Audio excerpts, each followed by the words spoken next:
I found a mysterious note on the windshield of my car the other day. I started to panic immediately because this kind of thing only happens when someone hits your car. So I quickly flipped over the note and read, "Check inside your car." Okay, now the real question was, whoever left this note, how on God's green earth did they get inside my car?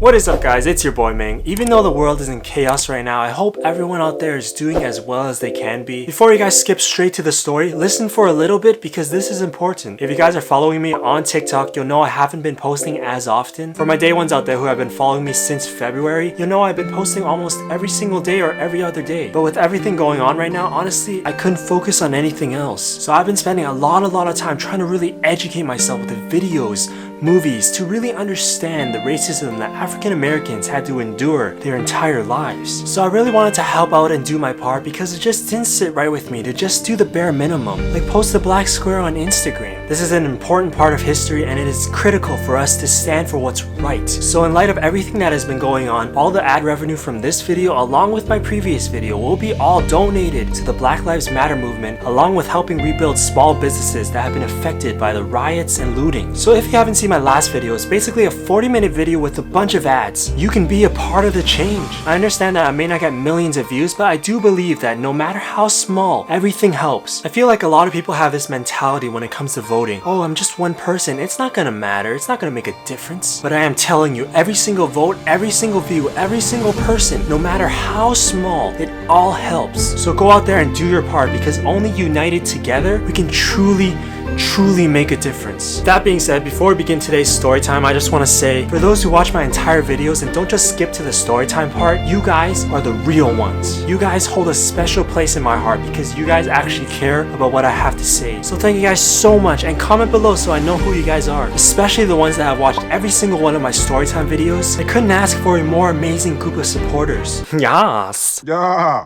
Hey guys, it's your boy Ming from the future. Just a quick little update. So at the time of editing this video, the video just got removed. It had around 3,000 views, raising roughly $15. Nonetheless, I'll still be donating all the ad revenue from this video. However, I am a little upset that YouTube removed that video because I told a little short story about my childhood that had a very important message in it. So if you guys have just 1 minute, here is that story. Back in 2002, when I was in 2nd grade, it was lunchtime, right? So I took out my lunchbox and I opened it. As soon as I opened the lid, my classmates beside me told me my food was smelly, even though it was just Chinese vegetables and pork. But 7-year-old me was too embarrassed to eat my food simply because my classmates judged me for it. So what I did was I packed it away and I sat there the entire lunch period and I watched my classmates eat. When my student teacher Franklin asked where my food was, I told him I already ate it. But the thing is, he saw I didn't eat my food. So what he did was he took out my lunchbox from my backpack, opened the lid, and said, that smells so good. He hyped up my food so much, it was the most encouraging thing a 7-year-old could hear. But by that time, lunch had ended, and all the kids had gone outside for recess, while my student teacher stayed inside with me and ate his lunch right beside me, letting me know it was okay to eat my food. Why is this story relevant, you may ask? It's because my student teacher, Franklin, was a black man. I was 7 years old at the time, but even to this very day, after 18 years, his simple act of kindness and encouragement had touched my heart so deeply that I will never ever forget. We are all human and no one should be judged by the color of their skin, something they have zero control over, but by the content of their character and what's inside here. That is what truly matters. Alright, story time, let's go.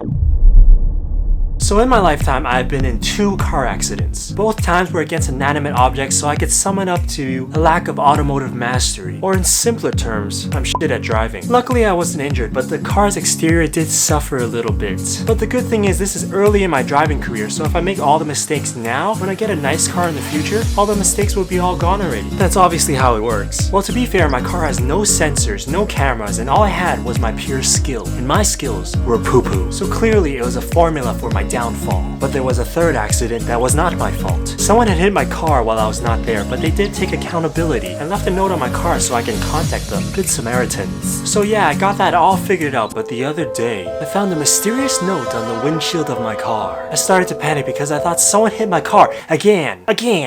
Plus, it's quarantine and I haven't left my house in like 3 months. Who could it be? I checked my car for new damages, but I found none. If no one hit my car, what was the note for? Here is that story. I noticed a mysterious note on the windshield of my car the other day. The message read, "Check your car." I haven't been in my car for months because of Corona time. I quickly made haste in the car. I looked around and inside the center console I found a DVD with my name on it. On the floor of the back seats there was a message that said, "I want to play a game." What in tarnation was going on? So I fast got back home and took out our 30-year-old DVD player, turned it on, placed the CD in, and pressed play. And this is what I saw. Hold your horses. Is that me? I looked terrified in the video, but what's weird is I have no memory of this ever happening. In a dust of confusion, I looked in the corner of the video and it was dated 2 days from now. How is this possible? Whatever was coming, I had to be ready. According to the video, I had approximately 48 hours to become a lethal force to be reckoned with, so I went to the one place I could learn to fight, YouTube.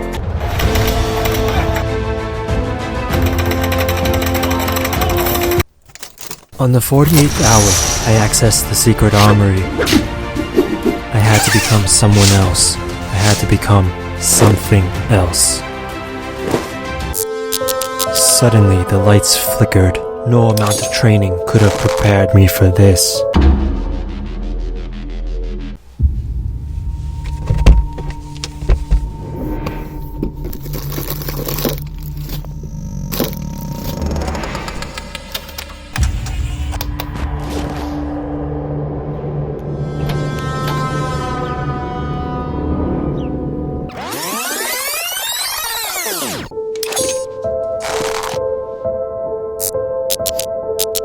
Holy Bob the Builder.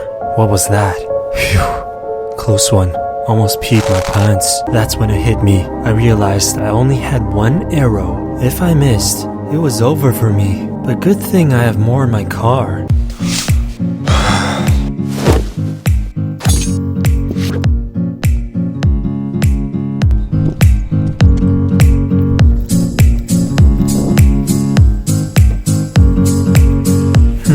Where was it? There it is. I was about to grab the arrow when suddenly I heard something behind me.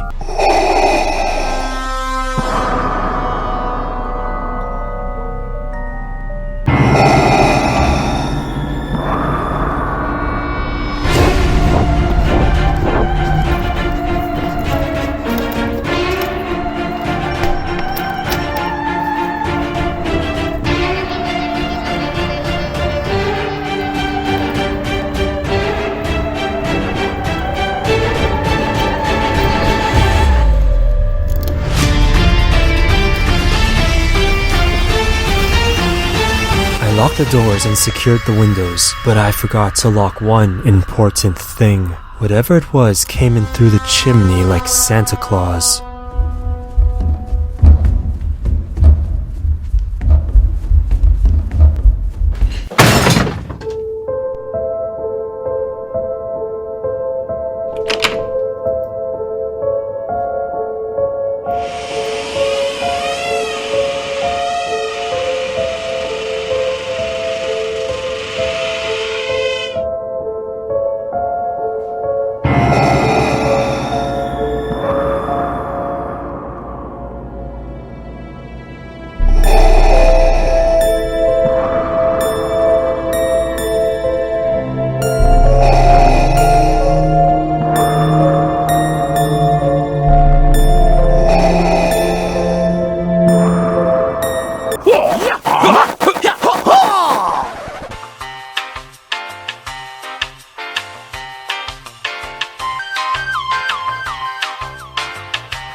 It's over for you.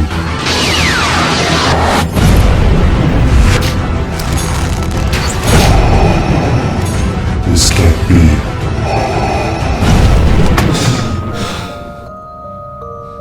Thank goodness, it was just a dream.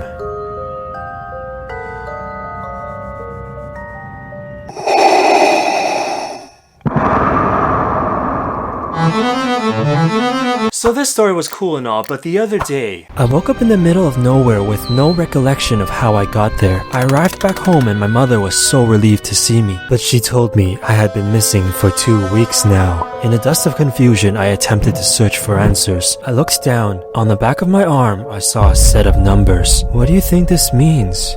Again.